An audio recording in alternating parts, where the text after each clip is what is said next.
अस्सलाम वालेकुम दोस्तों, क्या हाल है? ठीक हो, खुश हो? राजधानी दी कहानी दे नाल मैं तुहाडा दोस्त तुहाडा होस्ट गुलज़र अब्बास।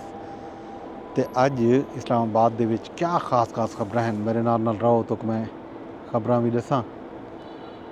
खास खबरां क्या हैं क्या नहीं ये डिस्कस करेंदे, ये तो दसेंदे भी हैं जो क्या थींदा पे इस्लामाबाद दे शहर इक़्तिदार दे विच।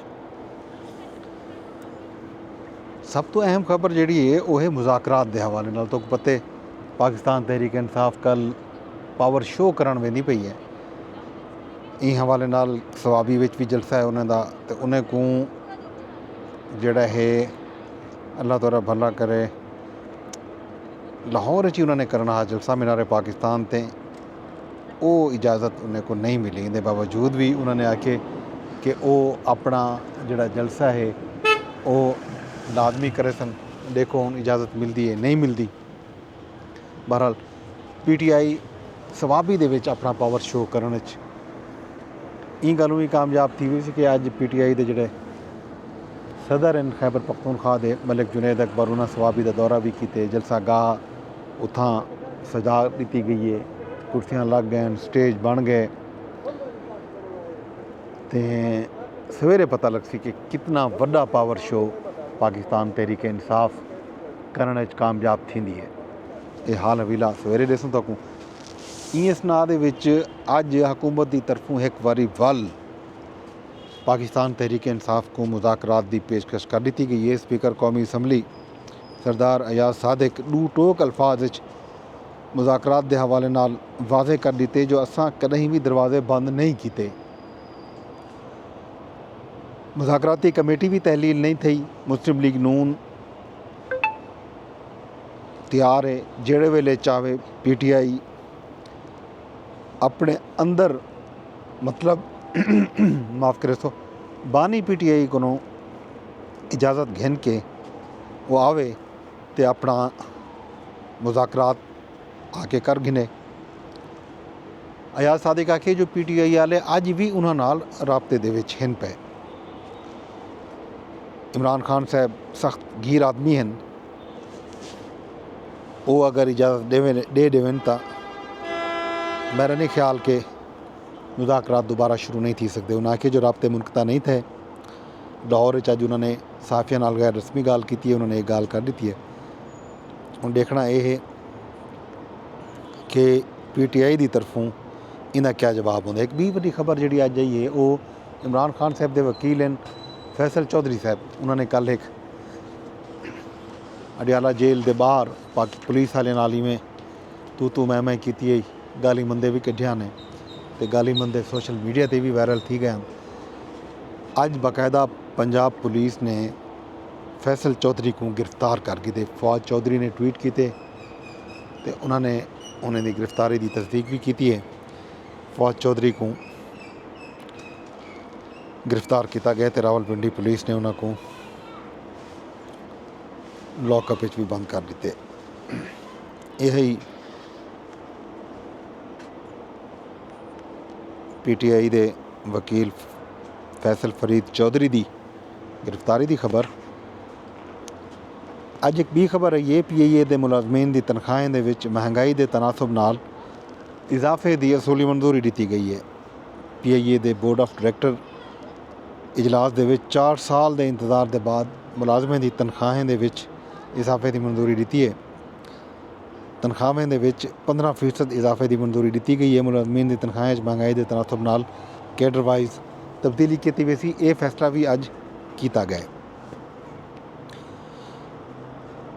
इस तो इलावा गंदम के मार्केटिंग के निज़ाम के हुकूमती मुदाखलत रोकने का ऐलान कर दिया गया। आलमी मालियाती फंड के नाल मुआहदे के मुताबिक इस साल गंदम की कम अज़ कम सपोर्ट प्राइस बिल्कुल कहना हो सी। कौमी असम्बली की कमेटी को दसाया गया है जो रवां साल किते काफ़ी गंदम दस्तियाब है और किताओं भी दरामद करने की कम अज़ कम कणक की जरूरत कोई नहीं। जना जो सूबे ते ज़िले के दरमियान गंदम की नकलो हरकत से भी कोई पाबंदी कोई नहीं। गंदम के मार्केटिंग के निज़ाम हुकूमती मुदाखलत का बज़ाहिर मकसद मकामी कीमत को दरामदी बराबरी कीमत तो घट रख के सार्फिन दे मफादात दा तहफ़ुज़ करन ते कीमतां दे उतार चढ़ाव को घट करके इमदादी कीमत की जमानत दे के किसानें दे मफादात दा तहफ़ुज़ करन। ये गाल भी हुकूमत की तरफों दसी गई है। अज जी बी वड्डी खबर लाहौर तो आई है वो है घरें दे विच गड्डियां धोवन वाले जिहड़े हैं उन्हां दे खिलाफ लाहौर हाई कोर्ट फैसला कीते जो 10,000 रुपया जुर्माना थी सी अगर जिहड़े लोग घर दे विच अपनियां गड्डियां धोसन। जस्टिस शाहिद करीम दौरान समाज दिमाग देते जो इन हवाले नाल बाकायदा मुहिम चलाई वजनी चाहिए। घरां दे विच गड्डियां धोवन सख्ती नाल मनाए। पानी को महफूज बनाउण वास्ते बाकायदा रूल्स बनाउण की ज़रूरत है। उन्हें यह भी आखे जो सारे मसीतां दे विच भी सब तो ज़्यादा पानी ज़ाया थींदे। तुसां नमाज़ पढ़ण वेंदे पे हो ते नाल नाल पानी भी ज़ाया करांदे हो, ये चंगी गाल कोई नहीं। ई अमल को रोकण इंतहाई ज़रूरी है। मसीतां दे विच वाटर टैप जिहड़े हैं वो भी बंद थे होने चाहिए। मस्जिदें दे विच एक वाटर टैंक होवे, डब्बे तो पानी काट के वजू किया वजे। उन्होंने नाल ये सलाह भी दे दी है। उन्हें ये भी आखे जो इन हवाले नाल बाकायदा अपना अल्लाह तआला भला करे जी डॉल्फिन फोर्स वो इस्तेमाल की वजे। वो शहर दे विच चक्कर लावे तो देखे जो क्या थी ना पे। ये गाल थी है अज, अल्लाह तआला भला करे। ये गाल सामने आ गई है लाहौर हाई कोर्ट की। ई तो इलावा जी बी खबर सामने आई है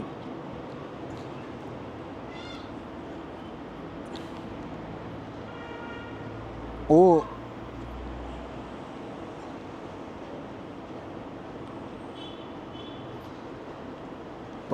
पंजाब दे विच दफ़ा 144 का निफाज है। पंजाब के कई जिलों के 8 तो 10 फरवरी तक दफ़ा 144 नाफिज कर दी गई है। कई किस्म के इजतमात जलसे धरने ते जलूसा ते पाबंदी हो सी। मुख्तलिफ अजला के डिप्टी कमिश्नर ने बाकायदा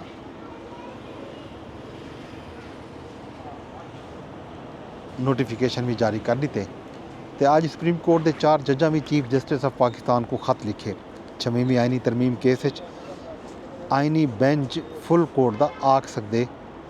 ये खत आख्या गया नवे जजेस आ गए तो फुल कोर्ट केड़ी हो सी ये तनाज़ा बन सी। ये भी आख्या गया जो इस्लामाबाद हाई कोर्ट 3 जजां के तबादले थे। आइन के मुताबिक नवे जजें का इस्लामाबाद हाई कोर्ट एक बारी वल हलफ लाजिम है। हलफ के बगैर इन्हां जजें का जज थीवण मशकूक थी वेंदे। इन बावजूद Islamabad high court seniority list भी बदली बन चुकी है। असां पुछण चाहते हैं जो अदालत को ई सूरत हाल दे विच क्यों पता वेंदा पे। 6वीं आइनी तरमीम के फैसले तक जजेस तैनाती मौखर की वजे।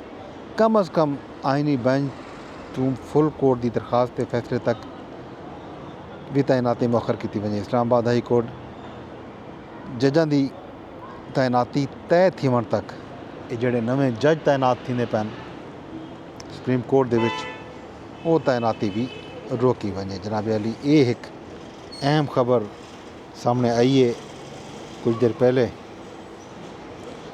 ये भी अहम पेशरफ्त है, अहम खबर है। अल्लाह तआला भला करे। ई तो इलावा बियां खबर जड़े हैं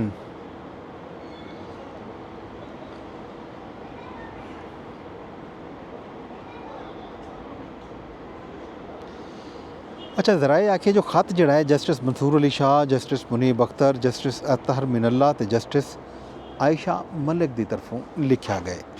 खत 10 फरवरी के जुडिशल कमीशन के इजलास को मौखर करने के मुतालबे को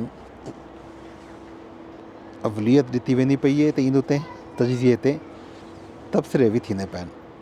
एक खत chief justice Pakistan justice Yahya Afridi को लिखा गया। इन उत्ते सोशल मीडिया ते ज़ाहिर है तजिज़िये ते तबसरे भी शुरू थी चुके हैं। लोगों ने बाकायदा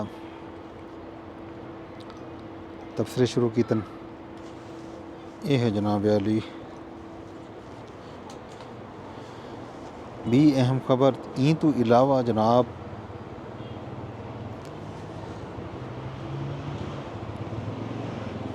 एक बिया अहम जड़ा बयान सुप्रीम कोर्ट की तरफों ही सामने आए। सुप्रीम कोर्ट ये दसिया गया जो सुप्रीम कोर्ट ये दसिया गया जो सुप्रीम कोर्ट के जेरे इल्तमा मुकदमात 3000 की कमी थी गई है। 3000 की कमी थी गई तो सुप्रीम कोर्ट 8174 मुकदमात का फैसला किए। सुप्रीम कोर्ट 4963 नवे मुकदमे का इंदराज था। ये भी आख्या गया जो सुप्रीम जुडिशल कौंसल ई दौरान 46 शिकायतें का जायज़ा किते। जजां के खिलाफ 40 शिकायतें को निपटा दिता गया तो 5 शिकायतें के उत्ते 5 जजां तो इब्तदाई तौर पर जवाब भी मंग किया गया।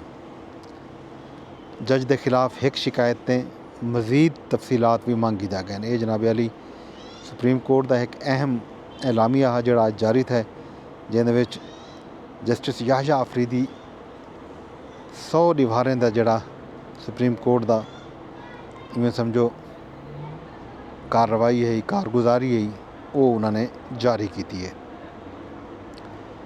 इन तो इलावा अल्लाह ताला भला करे।